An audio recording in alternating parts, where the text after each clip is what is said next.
అసలు తెలంగాణ రాష్ట్రానికి బీజేపీ ఏం చేసింది?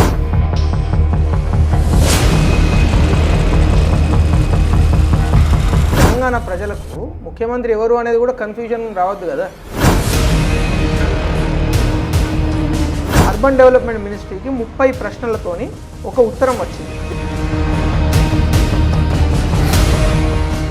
కేంద్రాన్ని విజ్ఞప్తి చేస్తుంటే నేను వచ్చిన తర్వాత మళ్ళీ వాటిని రాకుండా చేస్తున్నారు, అడ్డుకుంటున్నారని చెప్పి.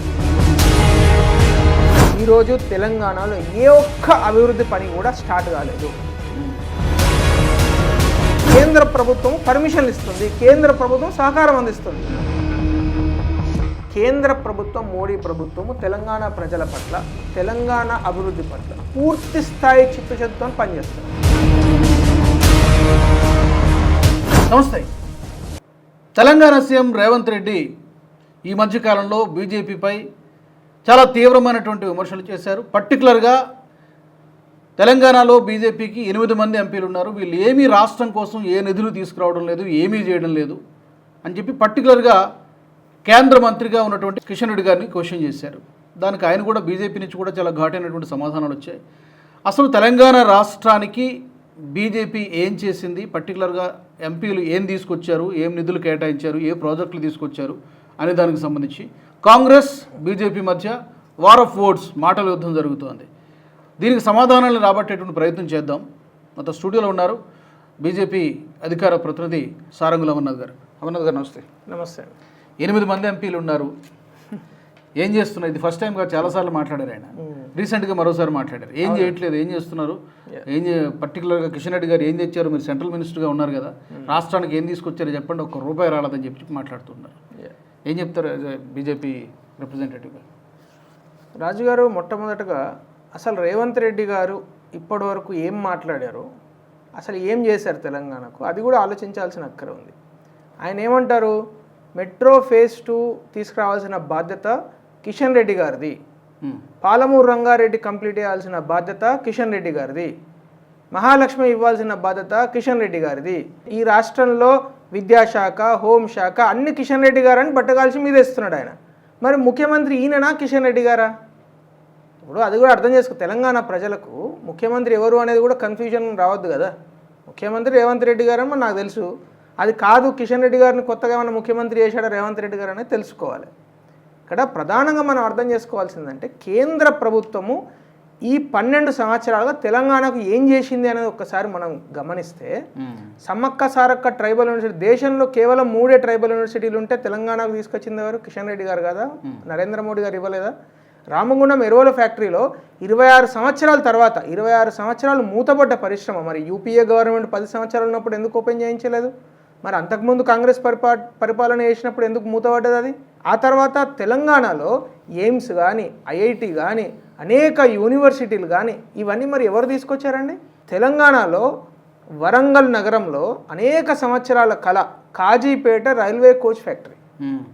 ఈ రైల్వే కోచ్ ఫ్యాక్టరీ 45 సంవత్సరాల నుంచి ఫైళ్ళు మారినాయి, మంత్రులు మారారు, అనేక మాటలు గారడీలు చేశారు కాంగ్రెస్ పార్టీ వాళ్ళు, కానీ ఏ రోజు కూడా చిత్తశుద్ధితోనే దాన్ని నిర్మించాలని అనుకోలేదు. కానీ మోడీ గారు వచ్చిన తర్వాత జూలై 2023 ఆ రోజు శంకుస్థాపన చేసిన మోడీ గారు కేవలం 3 సంవత్సరాలు, ఇంకా 3 సంవత్సరాలు కూడా కంప్లీట్ కాలేదు, ఆల్రెడీ కంప్లీట్ అయింది. వాళ్ళకు రైల్వే ఆర్డర్స్ కూడా వస్తున్నాయి, టెస్ట్ రన్ కూడా అయిపోయింది. అక్కడ 200 రైళ్లకు సంబంధించిన బోగీలు, కోచ్లు అక్కడ తయారు కాబోతున్నాయి. అంటే మీరు తెలంగాణ ప్రజల పట్ల, తెలంగాణ అభివృద్ధి పట్ల మోడీ గారికి కానీ, కేంద్ర మంత్రి కిషన్ రెడ్డి గారి యొక్క చిత్తశుద్ధి. ఈరోజు తెలంగాణలో 33 జిల్లాలలో 32 జిల్లాలు నేషనల్ హైవేతో డైరెక్ట్ యాక్సెస్ ఉన్న జిల్లాలు. ఈరోజు తెలంగాణలో 33 జిల్లాలలో 25 జిల్లాలలో రైల్వే స్టేషన్లు, రైల్వే లైన్లు ఉన్నాయి. ఇంతకుముందు అంటే మేము చాలా చిన్న వయసులో ఉన్నప్పుడు, 10-15 సంవత్సరాల వయసులో ఉన్నప్పుడు, ఎప్పుడు కూడా రైల్వే అంటే అక్కడెక్కడో మంచిర్యాలలో ఎక్కాలంట, లేకుంటే ఎక్కడో పెద్దపల్లిలో ఎక్కాలంట, ఒకటే లైన్, హైదరాబాద్ నుంచి ఢిల్లీ వెళ్ళే రైల్లో ఏదో ఒక లైన్ కనబడుతుండే. కానీ ఈరోజు 25 జిల్లాలు రైల్వేతో కనెక్ట్ అయి ఉన్నాయండి. మరి ఇవన్నీ ఎక్కడి నుంచి వచ్చినాయి? ఇవన్నీ రేవంత్ రెడ్డి గారు తీసుకొచ్చిరా? పోనీ రేవంత్ రెడ్డి గారు ఏం తీసుకొచ్చారు? ఆయన చెప్పిన ఫ్యూచర్ సిటీ ఫ్యూచర్లోనే ఉన్నది. ఫ్యూచర్ సిటీకి వెళ్ళాలంటే కార్లలో బస్సులలో వెళ్ళలేము, మనం ఓన్లీ టైం మిషన్లో మాత్రమే వెళ్ళగలుగుతాం. ఎందుకంటే అది ఫ్యూచర్లోకి వెళ్తేనే మనకు కనబడుతుంది. ఇప్పుడు ఆయన 2-3 క్వశ్చన్స్ అడుగుతున్నారు. ఇప్పుడు మెట్రో విస్తరణ, వరంగల్ ఆదిలాబాద్ ఎయిర్పోర్ట్స్, తుమ్మిడిహట్టి ప్రాజెక్ట్ లాంటి ప్రాజెక్టులకు కేంద్రం అనుమతులు ఆలస్యం కావడానికి కిషన్ రెడ్డి గారిదే బాధ్యత అంటున్నారు. ఏం చెప్తారు? అదే కదా రాజు గారు, సమస్య ఏంటంటే ఇప్పుడు ఈయన చేయాల్సిన పనిని కిషన్ రెడ్డి గారు ఎట్లా చేస్తారండి? అంతేనా కదా. ఇప్పుడు ఒక కలెక్టర్ ఉంటాడు ఒక జిల్లాకు, కలెక్టర్ సంతకం నేను పెడతా అంటే కుదరదు కదా. పోనీ కలెక్టర్ ఫైల్ నాకు పంపిస్తాడా? పోనీ ఈయన ఇవన్నీ ఫైల్స్, ఈయన అర్బన్ డెవలప్మెంట్ మినిస్టర్ ఎవరు? రేవంత్ రెడ్డి గారు. ముఖ్యమంత్రి వారే, అర్బన్ డెవలప్మెంట్ మినిస్టర్ కూడా వారే, హోమ్ కూడా ఆయనకే ఉందా? హోమ్ కూడా ఆయన్నే, విద్యాశాఖ కూడా ఆయన్నే, అన్ని శాఖలు ఆయన దగ్గరనే పెట్టుకున్నాడు. అర్బన్ డెవలప్మెంట్ మినిస్ట్రీకి సంబంధించిన ఫైల్స్ అన్నీ రోజు కిషన్ రెడ్డి గారు వాళ్ళ ఇంటికి వెళ్ళాలి, కిషన్ రెడ్డి గారే క్లియర్ చేస్తారని మనం ఒక అల్టిమేటం జారీ చేయండి. అప్పుడు కదా ఆయన మీద బాధ్యత మీరు పెట్టగలిగేది. ఇప్పుడు మీరు డిలే చేసుకుంటూ మీరు మనోహర్ లాల్ ఖట్టర్ గారు తెలంగాణ హైదరాబాద్కు వచ్చారండి. వచ్చినప్పుడు వీళ్ళు మెట్రో ఫేజ్ 2 గురించి మాట్లాడారు. మాట్లాడినప్పుడు ఆయన కొన్ని ప్రశ్నలు, అంటే ministry to ministry, central government నుంచి అర్బన్ డెవలప్మెంట్ మినిస్ట్రీకి 30 ప్రశ్నలతోని ఒక ఉత్తరం వచ్చింది. దీనికి సమాధానాలు చెప్పండి. ల్యాండ్ అక్విజిషన్ విషయంలో ఏవైతే ల్యాండ్ అక్విజిషన్ విషయంలో మీకు ఇబ్బందులు ఉన్నాయి, అట్లాగే ఎల్ఎన్టీ ఫేజ్ 1 కట్టింది ఎల్ఎన్టీ కాబట్టి ఫేజ్ 2కు టెండర్కి వెళ్ళాలంటే ఫస్ట్ రైట్ ఆఫ్ రిజెక్షన్ ఉంటుంది. అంటే ఎల్ఎన్టీ షుడ్ సే మేము పార్టిసిపేట్ చెయ్యం ఈ టెండర్లో అనేది ఒకటి, ఫస్ట్ రైట్ ఆఫ్ రిజెక్షన్ అని ఒక క్లాజ్ ఉంది దానిలో. అది ఎల్ఎన్టీ చెప్పిన విషయం.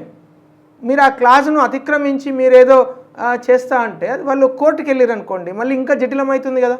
మరి అది సెటిల్ చేసుకోండి అని అనడం తప్ప, సెటిల్ చేసుకోవాల్సిన బాధ్యత రాష్ట్ర ప్రభుత్వానికి లేదా? 3 విజయవాడ మెట్రో రైలు కానీ, వైజాగ్ మెట్రో రైలు కానీ కేవలము 250-260 కోట్లు పర్ కిలోమీటర్ అయితే, తెలంగాణలో హైదరాబాద్ అవుట్స్కట్స్లో ఉండే మెట్రో ట్రైను 320 కోట్లు per kilometre, 320 crores per kilometre. 70 కోట్లు ఎందుకు మీరు ఎక్కువ అడుగుతున్నారు అని ప్రశ్నించడం తప్పు కదా అండి? అంటే మీరు ఇష్టం ఉన్నట్టు దాన్ని ఎన్హాన్స్ చేసేసి, ఎగ్జాజరేట్ చేసే ఫిగర్లు మీరు కట్ మనీ తీసుకుంటా అంటే మరి కేంద్ర ప్రభుత్వం చూసుకుంటూ ఊరుకోవాలా? మీరు కరప్షన్ చేస్తా అంటే? రాజుగారు చాలా చిన్న నార్మల్ అండర్స్టాండింగ్ ఉన్న వ్యక్తికి కూడా అర్థమయ్యే విషయం ఏంటంటే, ఈరోజు తెలంగాణలో ఏ ఒక్క అభివృద్ధి పని కూడా స్టార్ట్ కాలేదు, ఏ ఒక్క మేజర్ ప్రాజెక్ట్ కూడా స్టార్ట్ కాలేదు.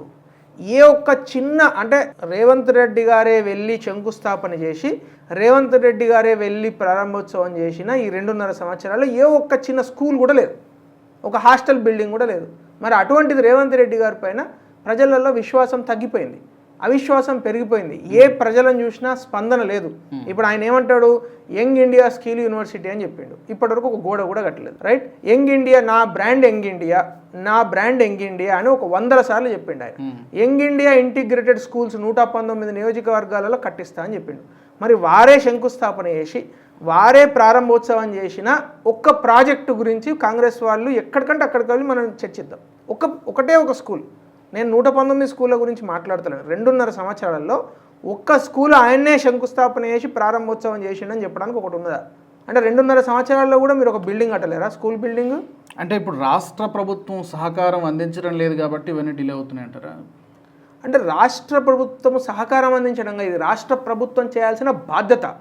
ఎందుకంటే ఇప్పుడు మీరు ఒకవేళ చాట్ జీపీటీలో రేవంత్ జవాబుదారీ తరానికి వ్యతిరేక పదం ఏంది అని కొట్టారనుకోండి, రేవంత్ రెడ్డి పేరు వస్తుంది. ఎందుకంటే ఆయనకు జవాబుదారీతనానికి అసలు టోటల్గా డిఫరెంట్. ఆయన జవాబుదారీతనానికి ఆయనకు వ్యతిరేకంగా ఉంటాడు ఆయన. రాష్ట్ర ప్రభుత్వం సహకారం అందించుడు కాదు, రాష్ట్ర ప్రభుత్వమే చేయాల్సిన పని ఇది. వెళ్ళి అడిగి తెచ్చుకోవాలి, కేంద్ర ప్రభుత్వం సహకారం అందించాలి, వెళ్ళి అడిగి తెచ్చుకోవాలంటే. అంతే కదా సార్. ఇప్పుడు మా ఇల్లు నేను కట్టుకోవాలి, మీరు సహకారం అందించాలి. అంతేగాని మా ఇండ్లు మీరు కట్టాలి, నేను సహకారం అందిస్తా అంటే ఎంత విడ్డూరంగా ఉంటుంది. తెలంగాణ ముఖ్యమంత్రి ఎవరు? రేవంత్ రెడ్డి గారు. తెలంగాణ ప్రభుత్వం ఎవరిది? కాంగ్రెస్ పార్టీ ప్రభుత్వం. తెలంగాణలో మంత్రులు ఎవరు ఉంటారు? కాంగ్రెస్ పార్టీ నాయకులు ఉంటారు. తెలంగాణలో అధికారులు ఎవరి మాట వింటారు?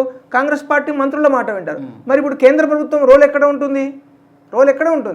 కేంద్ర ప్రభుత్వము ఫండింగ్ చేస్తుంది, కేంద్ర ప్రభుత్వం పర్మిషన్లు ఇస్తుంది, కేంద్ర ప్రభుత్వం సహకారం అందిస్తుంది.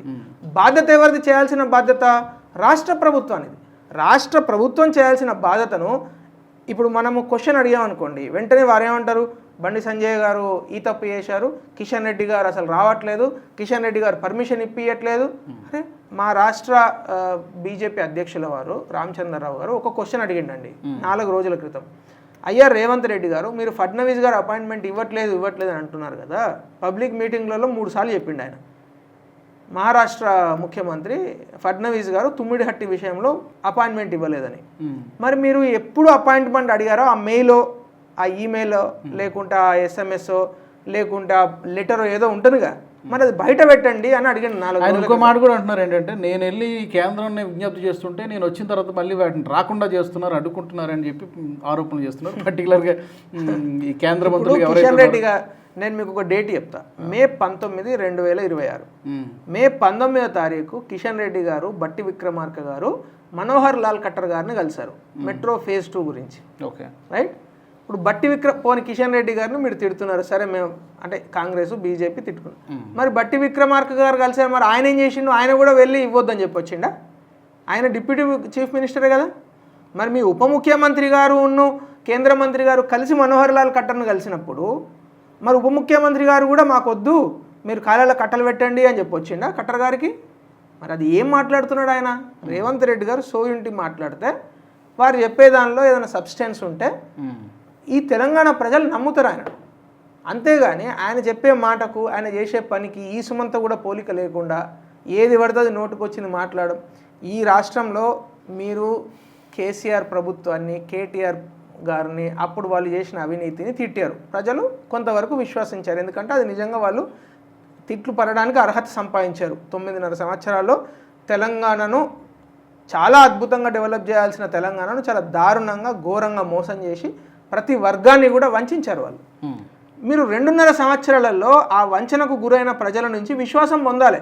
అది బంద్ చేసి కేంద్ర మంత్రులను తిడతా, మోడీ గారిని తిడతా, లేకుంటే అమిత్ షా గారిని తిడతా, ఎలక్షన్స్ వచ్చినప్పుడు ఒక మాట, బీహార్ ఎలక్షన్స్ అయినా, హర్యానా ఎలక్షన్స్ అయినా, మహారాష్ట్ర ఎలక్షన్స్ అయినా అక్కడికి వెళ్ళడము, అక్కడ పెద్ద పెద్ద మరాఠీ పేపర్లలో యాడ్లు ఇవ్వడము, తర్వాత బీహారీ భోజ్పురి లాంగ్వేజ్ పేపర్లలో యాడ్లు ఇవ్వడము, హిందీ పేపర్లలో యాడ్లు ఇవ్వడము, వేల కోట్ల రూపాయల అడ్వర్టైజ్మెంట్ ఖర్చులు చేసి తెలంగాణ సొమ్మును అక్కడ ఖర్చు పెట్టి వాళ్ళ ఎలక్షన్స్ కోసం, కాంగ్రెస్ పార్టీ కోసము ఈరోజు తెలంగాణ ప్రజలను మోసం చేసి. మీకు ఒక గమ్మత్తైన విషయం చెప్తా, మన ప్రేక్షకులకు కూడా అర్థం కావాలి. 2024 డిసెంబర్లో తెలంగాణ ప్రభుత్వము, తెలంగాణ అసెంబ్లీ ఒక చట్టాన్ని తీసుకొచ్చింది. చట్టం ఏంది అంటే young India physical education and sports act. Right, young India physical education and sports university act. ఈ యాక్ట్ ప్రకారం ఏం చేయాలని ఆ చట్టంలో పొందుపరిచారంటే, ప్రతి మండల స్థాయిలో స్పోర్ట్స్ ఫెసిలిటీస్ క్రియేట్ చేయాలి, ఫిజికల్ ఎడ్యుకేషన్ ట్రైనింగ్ కోసం కొత్తగా యూనివర్సిటీస్ కట్టాలి, ఫిజికల్ ఎడ్యుకేషన్ ట్రైనింగ్ను చాలా చాలా ఎంకరేజ్ చేయాలి, స్పోర్ట్స్ ఫెసిలిటీస్ను ప్రతి మండల స్థాయిలో, జిల్లా స్థాయిలో పెద్ద పెద్ద ఫెసిలిటీస్ క్రియేట్ చేయాలి. హర్యానా లాగా, పంజాబ్ లాగా ప్రతి టౌన్లో కూడా పిల్లలు అథ్లెటిక్స్ వెళ్ళేవాళ్ళు, షటిల్ వెళ్ళేవాళ్ళు, తర్వాత బ్యాడ్మింటన్ చేసేటోళ్ళు, టెన్నిస్, అట్లా ప్రతి వ్యక్తికి వాళ్ళ వాళ్ళ రుచిని బట్టి ఆ పిల్లలకు ఆ ఫెసిలిటీస్ అందుబాటులో పెట్టాలని చేసిండు. మరి ఆ యాక్ట్ కింద, యాక్ట్ వచ్చి కరెక్ట్గా ఇవాళకి 17-18 నెలలు అయింది. ఇప్పటి వరకు ఆ యాక్ట్ కింద ఒక పైసా కూడా ఖర్చు చేయలేదండి. డబ్బులు ఒక పైసా బడ్జెట్లో కూడా పెట్టలేదు కనీసం. మరి ఆయన మెస్సీ వచ్చిండని 50 కోట్లు పెట్టి అదేదో గ్రౌండ్ ప్రిపేర్ చేసుకున్నాడు కదా. అంటే రేవంత్ రెడ్డి గారు మాట్లాడేది ఎట్లుంటుందంటే, ఆయన ఏదైతే మాట్లాడతాడో అది చేయడు, ఏదైతే ప్రజలు నాకు చేయండి అని అడుగుతారో అది కూడా చేయడు. ఆయన ఏం చేస్తాడంటే, ఇక్కడి నుంచి డబ్బులు తీసుకెళ్ళి ఢిల్లీకి మోస్తాడు, ఎక్కడెక్కడైతే ఎలక్షన్స్ అవుతాయో అక్కడికి డబ్బులు తీసుకెళ్ళి చేస్తాడు, అవసరమైతే కేరళకు పోయి కూడా డబ్బులు ఇచ్చి వస్తాడు కాంగ్రెస్ పార్టీకి. ఇక్కడి నుంచి డబ్బులు, ఏదన్నా భూములు ఉంటే అమ్ముతాడు, పేదల భూములు, పేదలు కట్టుకుంటారు గుడిసెలు అట్లాంటివి ఉంటే కూలగొడతాడు. మొన్న చెప్పిండుగా, నేను హిట్లర్, నాకు ఆదర్శం హిట్లరే అని. సో ఆయనకు హిట్లర్ ఆదర్శం. హిట్లర్ ఎట్లా అయితే జ్యూస్ని చంపాడో అదేవిధంగా పేదల గుడిసెలను, పేదల ఇల్లులను కూలగొట్టి ఆయన ఒక సాడిస్టిక్ ప్లెజర్ను పొందుతున్నాడు. సో అటువంటి దుర్మార్గమైన రాక్షస పాలన తెలంగాణకు ఉండడం మన దౌర్భాగ్యం, అంతే, మన దురదృష్టం. అయితే రీసెంట్గా ఇప్పుడు రేవంత్ రెడ్డి గారు మాట్లాడిన తర్వాత అఫ్కోర్స్ బీజేపీ నేతలు చాలామంది మాట్లాడారు, మీరు కూడా, మీలాంటి లీడర్స్ కూడా కొన్ని వీడియోస్ చేశారు కౌంటర్గా. కిషన్ రెడ్డి గారు ఒక న్యూస్ లెటర్ రిలీజ్ చేశారు ఎస్ మే 20 అంటే ఈ నెలలో ఏం జరిగింది యాక్టివిటీ అనే దానికి సంబంధించి సుదీర్ఘమైనటువంటి లేఖ బహిరంగ లేఖ విడుదల చేశారు. నేను కూడా చూశాను. ఇందులో 9,400 కోట్ల రూపాయల విలువ చేసేటువంటి ప్రాజెక్టులకి శంకుస్థాపనలు ఇవన్నీ జరిగాయి. ప్రారంభోత్సవం అయింది. అండ్ ఇంకా చాలా ఉన్నాయి అందులో. జహీరాబాద్ ఇండస్ట్రియల్ స్మార్ట్ సిటీ, అది ఒక 2,361 కోట్లు. Warangal PM Mitra textile park, ఇట్లా చాలా ఉన్నాయి అందులో. Malkapur greenfield TOL terminal, NH 167 expansion, railway expansion, Kazipet Vijayawada multi tracking, ఇవన్నీ కూడా దానికి ఎంతెంత వాల్యూ ఉందో ఇవన్నీ కూడా పెట్టారు. అంటే బీజేపీ చేసింది చెప్పుకోలేకపోతున్నారా? ప్రాపర్గా ప్రజల్లో కన్వే కావట్లేదా? అఫ్కోర్స్ ఆయన రిలీజ్ చేశారనుకోండి, ఇదంతా గ్రౌండ్ లెవెల్లోకి వెళ్తుందా? ఇప్పుడు 9,400 కోట్లు అంటే చిన్న విషయం కాదు కదా. 9,400 కోట్లు కాదు రాజుగారు. ఒక్క మే నెలలో కేంద్ర ప్రభుత్వము తెలంగాణ ప్రజల గురించి 28,000 కోట్ల రూపాయల సహకారం అందించింది. 10,000 కోట్ల రూపాయలు ఒక్క నెలలో. నేను చెప్తాను వినండి. 10,000 కోట్ల రూపాయలు ఫైనాన్స్ కమిషన్ నిధులు పంపించింది. దాంతోపాటు మీరు ఇందాక చెప్పిన 9,400 కోట్ల రూపాయల ఇన్ఫ్రాస్ట్రక్చర్ ప్రాజెక్ట్స్ మోడీ గారు ప్రారంభోత్సవం చేసిండు, శంకుస్థాపన కాదు, ప్రారంభోత్సవం చేసి 7,597 కోట్లతోని NH 63, 563 అంటే కరీంనగర్ టు జగిత్యాలు, ఆర్మూర్ టు మంచిర్యాలు 2 జాతీయ రహదారులకు శంకుస్థాపన చేశారు. దాంతోపాటు 1,420 కోట్ల రూపాయల అర్బన్ ఛాలెంజ్ ఫండ్, కేంద్ర ప్రభుత్వ వాటా 1,420 కోట్లు, తెలంగాణ ప్రభుత్వ వాటా 3,600 కోట్లు, మొత్తం 5,400 కోట్ల రూపాయల అర్బన్ ఛాలెంజ్ ఫండ్ కింద వరంగల్, కరీంనగర్, ఖమ్మం 3 పట్టణాలను, టైర్ 2 సిటీస్ను డెవలప్ చేసే దిశలో అక్కడ ఉండే డ్రైనేజ్ వ్యవస్థలు, అక్కడ ఉండే వాటర్ సౌకర్యము, అక్కడ ఉండే పార్కులు, ఇట్లాంటి అర్బన్ డెవలప్మెంట్ ఇష్యూస్లో ఖర్చు పెట్టడానికి 5,400 కోట్ల రూపాయల నిధులు తీసుకురాబడ్డాయి. అంటే దీని అర్థమైంది, కేంద్ర ప్రభుత్వము వారం అంటే ప్రతి బుధవారం క్యాబినెట్ డిసిజన్స్లో తెలంగాణను ఒక ప్రత్యేక దృష్టితోని, తెలంగాణ డెవలప్మెంట్ మీద, తెలంగాణ ప్రజల కోసము ఒక ప్రత్యేక దృష్టితోని వారం మన డిస్కషన్ అవుతుంది క్యాబినెట్లో. ప్రతి వారం నేను చెప్పేది వినండి. అక్కడ ఢిల్లీలో ప్రతి వారం మన డిస్కషన్ వస్తే ఎవరు చేస్తారు సార్ డిస్కషన్? ఇక్కడ ఉన్న మంత్రులే చేస్తారు కదా. ఇక్కడ ఎవరు మంత్రులు అటెండ్ చేస్తారు సార్? కేంద్ర మంత్రి కిషన్ రెడ్డి గారు ఒక్కరేగా అటెండ్ చేసేది క్యాబినెట్ మీటింగ్. మరి వారు అక్కడ మాట్లాడకుండా తెలంగాణ గురించి డిసిజన్స్ ఎట్లా వస్తాయండి? ఎట్లా వస్తున్నాయి? రేవంత్ రెడ్డి గారు ఆన్సర్ చేయాలి కదా. కేంద్ర మంత్రి కిషన్ రెడ్డి గారు క్యాబినెట్ మీటింగ్లో మా తెలంగాణకు గివి కావాలని అడగకుండా ఆ డిసిజన్స్ గురించి క్యాబినెట్ బ్రీఫింగ్లో ఎట్లా వస్తుంది? మరి ఈ ప్రశ్నకు రేవంత్ రెడ్డి ఆన్సర్ చేస్తాడా, లేకుంటే మరి ఆ కాంగ్రెస్ పార్టీలో ఇంకెవరన్నా మిత్రులు ఆన్సర్ చేస్తారని చెప్పాలి. ఇప్పుడు బట్టగాల్చి మీదేసుడు చాలా సింపుల్ అండి, పని చేసుడు చేత కాదు. పని చేసుడు డిఫికల్ట్, డెలివరీ చేయడం డిఫికల్ట్. ఇప్పుడు మోడీ గారే శంకుస్థాపన చేసి కాజీపేట రైల్వే కోచ్ ఫ్యాక్టరీకి మోడీ గారే ప్రారంభోత్సవం చేయడం అనేది డిఫికల్ట్. శంకుస్థాపన చేసేదే ఉంది. జూబ్లీస్ బై ఎలక్షన్స్లో 300 శంకుస్థాపన రాళ్ళు పెట్టేసిండు. ఆ రాళ్ల ఖర్చు అంతా కూడా అక్కడ డెవలప్మెంట్ కాలేదు. మొదలుపెట్టడం ఈజీగా సార్. శంకుస్థాపన చేయడం, పేర్లు రాసుకోవడం, పెద్ద అదేదో రిబ్బన్ ఉంటుంది కట్ చేయడం, అది ఎవరైనా చేయగలుగుతాడు, అంతే కదా. ఎవరైనా చేయగలిగే పని అది. కానీ డిఫికల్ట్ ఏది అంటే దాన్ని కట్టడం. ఎవరో IOCL టర్మినల్ అన్నారు కదా, అది తీసుకురావడం డిఫికల్ట్. అది టర్మినల్ అంటే అదేదో బిల్డింగ్ కట్టుడు కాదు రాజుగారు. అది మొత్తం ఎక్కడి నుంచి, కేజీ బేసిన్ దగ్గర నుంచి ఇక్కడి వరకు, ఇక్కడి నుంచి హైదరాబాద్ వరకు, అంటే మల్కాపూర్ నుంచి హైదరాబాద్ వరకు, మల్కాపూర్ నుంచి మల్టిపుల్ జోన్స్కు వెళ్ళే లైన్స్ని తయారు చేయడం. అది ఓన్లీ ఒక చోట పెద్ద కంటైనర్ కట్టడం ఒకటే కాదు. It is a very large project. ఆ ప్రాజెక్టును మన తెలంగాణకు, మన హైదరాబాద్కు కూతవేటు దూరంలో పెట్టడం అనేది మన అదృష్టం. అది ఎందుకు రేపు రాబోయే రోజులలో ఎనర్జీ సెక్యూరిటీలో Telangana is going to play very crucial role. అది అర్థం చేసుకొని మా ముఖ్యమంత్రి నిజంగా రేవంత్ రెడ్డి గారు ఈరోజు ఏదైనా కొంతవరకైనా నల్లముఖం కాకుండా తిరగగలుగుతున్నాడు ప్రజలలో అంటే కేంద్ర ప్రభుత్వ అభివృద్ధి జరుగుతున్నది కాబట్టి నేషనల్ హైవేస్ కడుతున్నారు, అక్కడ ప్రజలు పనిచేస్తున్నారు, చూస్తారు కదా నేషనల్ హైవే ఇక్కడ డెవలప్మెంట్ అవుతున్నది. మరి ఎందుకు ఈ బురద చల్లడం అంటారు? ఇప్పుడు ఇన్ని వేల కోట్ల రూపాయలు, మీరు 28,000 కోట్లు ఒక నెలలో. మరి ఇక్కడ ఎందుకు 9,400 crores అంటే అది ఇంకా సెపరేట్? 9,400 crores మోడీ గారు వచ్చినప్పుడు మే 10వ తారీఖు ఇచ్చిన ఒక ఇన్స్టెన్స్ అది. ఇంకా ఆ తర్వాత 7,597 కోట్ల రూపాయలతో 2 జాతీయ రహదారులు, ఏది Karimnagar to Jagtial and Armoor to Mancherial, అది శంకుస్థాపన చేశారు. దాంతోపాటు 10,000 కోట్ల రూపాయలు ఫైనాన్స్ కమిషన్ ఫండ్స్ వచ్చినాయి. దాంతోపాటు 5,400 కోట్ల రూపాయలు urban challenge fund Warangal, Karimnagar, Khammam. So ఇవన్నీ యాడ్ చేస్తే యూ విల్ గెట్ 28,300 రఫ్ ఆ ఒక్క నెలలో. ఇది చాలా పెద్ద విషయం కదా మరి ఇది. సో ఈ విషయాన్ని నేను పదే చెప్తున్నాను రాజు గారు, ప్రతి చోట నేను చెప్పడానికి ప్రయత్నం చేస్తున్నాను. ఇక్కడ కాంగ్రెస్ పార్టీ ఎట్లా ఉంటుందంటే, ఇప్పుడు రేవంత్ రెడ్డి గారికి మనం ఈ విషయాలు చెప్పామనుకోండి, ఏదో గాంధీ గారు 3 కోతుల్లాగా కేంద్ర ప్రభుత్వం చేసేది మాకు వినబడదు, కేంద్ర ప్రభుత్వం చేసేది మాకు కనబడదు, కేంద్ర ప్రభుత్వం చేసే అభివృద్ధిని మేము మాట్లాడం. అంటే గాంధీ గారేమో చెడు వినకూడదు, చెడు మాట్లాడకూడదు, చెడు కనకూడదు అని చెప్పారు. వీళ్ళేమో కేంద్ర ప్రభుత్వం చేసే అభివృద్ధిని చూడరు, కేంద్ర ప్రభుత్వం చేసేది వినరు, కేంద్ర ప్రభుత్వం చేసే అభివృద్ధి గురించి మాట్లాడరు. సో అలాంటి పరిస్థితులలో, దౌర్భాగ్య పరిస్థితులలో తెలంగాణ ప్రభుత్వం ఉండడం అనేది చాలా సిగ్గుచేటు. ఇప్పుడు నేను మీకు ఒక 2 పాయింట్లు చెప్తాను. నేను రేవంత్ రెడ్డి గారిని డిమాండ్ చేస్తున్నాను. రేవంత్ రెడ్డి గారు కరెక్ట్గా 2 రోజుల క్రితం మహిళా శక్తి అనే పేరు మీద పరేడ్ గ్రౌండ్స్లో ఒక పెద్ద మీటింగ్ పెట్టాడు. ఆయన ఏం చెప్తున్నాడు, నేను తెలంగాణలో 1 కోటి మందిని కోటీశ్వరులను చేస్తా అని చెప్పాడు. ఎప్పుడు చెప్పాడు? జనవరి 2024, అంటే వారి ప్రభుత్వం వచ్చిన 2 నెలలకు చెప్పిండు. జనవరి 2024 నుంచి జనవరి 2026కు 2 సంవత్సరాలు దాటిపోయింది కదా. ఇప్పటికీ వారికి ఉన్న 5 సంవత్సరాలలో 1 కోటి మందిని చేస్తా అన్నాడు కదా.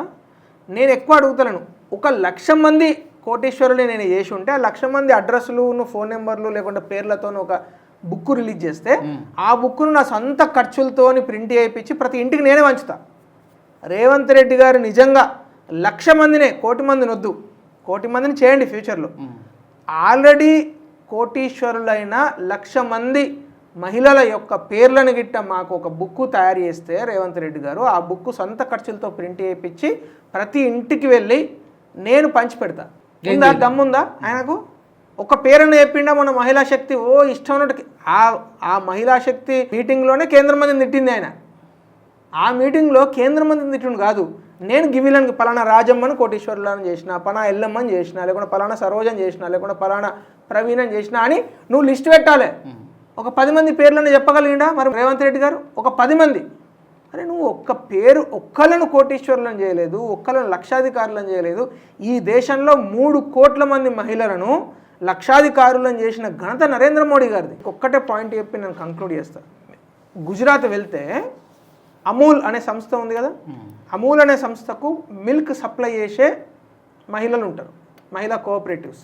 అక్కడ ఆ కోఆపరేటివ్స్ యొక్క ఈ సంవత్సరము ఎవరెవరికి ఎంత బిల్లు చెల్లించారు అని వాళ్ళు నోటీస్ బోర్డులో పెడతారు.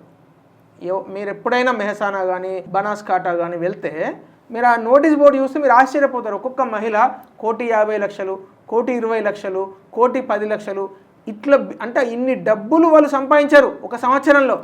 మీరు ఆశ్చర్యపోతారు. అంటే ఒక మహిళ నిజంగా అన్ని డబ్బులు సంపాదించి ఆ ఫ్యామిలీని అంత అద్భుతంగా వాళ్ళు ప్రోగ్రెస్ అవుతూ ఉంటే, ఇక్కడనేమో అన్ని కళ్ళబుల్లి మాటలు, మోసపూరిత మాటలు, ఏమన్నంటేనేమో నేను లాగులో తొండలు జరగడతా, చేసి మెడలేసుకుంటా. అమర్నాథ్ గారు, ఇప్పుడు ఇంత యాక్టివిటీ జరుగుతుంది కదా, ఇన్ని ఫండ్స్ తీసుకొచ్చారు ఒక్క నెలలోనే, సుమారు 28,000 కోట్లు చెప్పారు. గతంలో కూడా చాలా జరిగాయి ప్రారంభోత్సవాలన్నీ కూడా. చేసింది పబ్లిక్కి, ప్రజలకి చెప్పడంలో ఎక్కడో గ్యాప్ ఉంది, అది రీచ్ అవ్వట్లేదు. గతంలో కానీ ఈవెన్ బిఫోర్ ఎలక్షన్ కూడా అదే జరిగింది, అందుకనే వెనకబడిపోయారు, ఆ ప్లేస్ని వాళ్ళు కొట్టేశారు అనేటువంటి ఒక విమర్శ ఉంది. రెండోది, ప్రభుత్వం చేసినటువంటి తప్పుల్ని లేకపోతే గ్రే ఏరియాస్ని ఎత్తి చూపడంలో కూడా ఎక్కడో వెళ్ళాల్సినంత అగ్రెసివ్గా వెళ్ళట్లేదు తెలంగాణ బీజేపీ లీడర్స్. ఎవరి గేమ్ వాళ్ళే ఆడుకుంటున్నారు తప్పితే యూనిటీ లేదు, అంతే టీం లాగా ఉండట్లేదు, ఎవరు ఇండివిజువల్ గేమ్స్ లాగానే ఉన్నాయి. ఈ 2 విమర్శలు ఉన్నాయి. ఒకటి, ప్రభుత్వాన్ని క్వశ్చన్ చేయడంలో ఉండాల్సినంత దూకుడు లేదనేది ఒకటి. రెండోది, కేంద్రం చేస్తున్నటువంటి పనులను కూడా ఇది చేస్తోంది కేంద్రం అని చెప్పి తెలంగాణ సమాజానికి చెప్పడంలో కూడా అది సరిగ్గా చెప్పలేకపోతున్నారనేటువంటి విమర్శ ఉంది. నిజమేనది? అంటే సరే, అది విమర్శ, ఎవరైనా మాట్లాడవచ్చు దాని గురించి. బట్ నా ఒపీనియన్ ఏంటంటే, ఏదైనా రాజు గారు ఒక విషయాన్ని మనం అంటే మీడియా లాంగ్వేజ్ ఏం చెప్తామంటే we have to hammer it. So ఒక విషయాన్ని పదే చెప్తూ ఉంటే ప్రజలకు ఎక్కడానికి ఒక 100 సార్లు. ఎందుకంటే ఇప్పుడు మనం చూసాం 2013లో గుజరాత్ మోడల్ అని మోడీ గారు తీసుకొచ్చినప్పుడు ఆయన 400 సభలలో కూడా గుజరాత్ మోడల్ గురించి మాట్లాడాడు. సో అప్పుడు ప్రజలకు ఎక్కింది, ఆహా ఏదో గుజరాత్ మోడల్. టైం పడుతుంది, ఎందుకంటే మీరు మీరు ఒకసారి చెప్పంగానే నమ్ముతారు, ఒకసారి చెప్పంగానే జరిగిపోతుందని అనుకోవడానికి లేదు. సో మనం ఒక విషయాన్ని పదే పదే పదే పదే చెప్తూ ఉండాలి. మేబీ మీరు అన్నట్టు కొంత గ్యాప్ ఉండొచ్చు, అంటే ఒక విషయాన్ని, ఎందుకంటే టూ మెనీ యాక్టివిటీస్ చేస్తున్నాం కదా. ఇప్పుడు నేను ఒక నెల గురించే చెప్పాను, మళ్ళీ ఇంకో నెల అయిపోతే కొత్తవి వస్తాయి. రైట్. ఇప్పుడు కాజీపేట రైల్వే కోచ్ ఫ్యాక్టరీ గురించి మాట్లాడుతున్నాం సార్ గత 15 రోజులుగా. సడన్గా ఇప్పుడు కొత్తగా ఇంకొక ఇప్పుడు మెట్రో ఫేజ్ 2 ఇచ్చారనుకోండి, దాని గురించి మాట్లాడతాం. మూసీ సంగతి ఏంటి? అదే ఒక్కొక్క ప్రాజెక్ట్. ఇప్పుడు మూసీ అభివృద్ధి కోసము, మూసీ ఏదైతే ప్రక్షాళన అని మాట్లాడుతున్నారో దానికోసము కేంద్ర ప్రభుత్వ అర్బన్ డెవలప్మెంట్ మినిస్ట్రీ నుంచి ఆల్రెడీ 39 ఎస్టీపీల కోసము 3,900 కోట్ల రూపాయలు శాంక్షన్ అయినాయి. ఆల్రెడీ శాంక్షన్ అయినాయి. మరి అది మూసీ పునరుజ్జీవనం కాదా? ఎస్టీపీలు నువ్వు సరిగ్గా కట్టాలి. అన్ఫార్చునేట్లీ రాజుగారు ఏంటంటే 9.5 సంవత్సరాలు బీఆర్ఎస్ పార్టీ టీఆర్ఎస్ పార్టీ అధికారంలో ఉన్నప్పుడు వాళ్ళు 40% కూడా మురుగునీరు క్లీనింగ్ చేసేందుకు ఎస్టీపీలు కట్టలేకపోయింది. కానీ అప్పుడు అర్బన్ డెవలప్మెంట్ మినిస్టర్ ఎవరు? కేటీఆర్ గారు. పెద్ద పెద్ద హోర్డింగ్లు, అద్దాలు పెట్టుకున్న ఫోటోలు ఆయననే వేసుకున్నాడు. దానికే ఆయన కాన్సన్ట్రేషన్ అంతా చేసిండు, ఫోకస్ చేసిండు. అహ్మదాబాదు, బరోడా, పూణే, నాగ్పూర్ లాంటి నగరాలు దాదాపు 100% మురుగునీటిని క్లీన్ చేసుకునే ఎస్టీపీలు నిర్మించుకున్నాయి ఆల్రెడీ. మన దగ్గర ఇంకా 40% దగ్గరే ఉన్నాం. ఇంత పెద్ద సిటీ, గ్లోబల్ సిటీ అని మాట్లాడుకుంటున్నాం. ఈరోజు ఒక్క వర్షం కొడితే, ముఖ్యమంత్రి అంటున్నాడుగా, ఒక్క వర్షం కొడితే మొత్తం నీళ్లు చూసాం కదా, 3 రోజుల కింద చూసాం కదా. ఒక్క వర్షం కొడితే నీళ్ళన్నీ రోడ్ల మీద ఉన్నాయి, మొత్తం మురుగునీరంతా రోడ్ల మీదనే ఉన్నది. మరి మీరు ఏం సాధించినట్టు? హైడ్రా ఏం సాధించింది? ముఖ్యమంత్రి ఏం సాధించిండు? 12 సంవత్సరాల నుంచి మరి అప్పుడు ఫస్ట్ 9 నెలలో 10 నెలలో కేసీఆర్ ఉన్నాడు, ఆ తర్వాత కేటీఆర్, ఇప్పుడు Revanth Reddy. Urban development minister ఎవరు ఉన్నారండి? మరి అయితే ముఖ్యమంత్రి ఫ్యామిలీ లేకపోతే సాక్షాత్ ముఖ్యమంత్రి గారే. ఇప్పుడు పోనీ వేరేటోళ్ళు చేసిరు, సరిగ్గా చేయలేదు, ఆ డిసిజన్లో లేట్ అయిందన్న, నీ దగ్గరనే మొత్తం డిసిజన్ మేకింగ్ ఉన్నది. సో ఇక్కడ ఏం సింపుల్ రాజుగారు,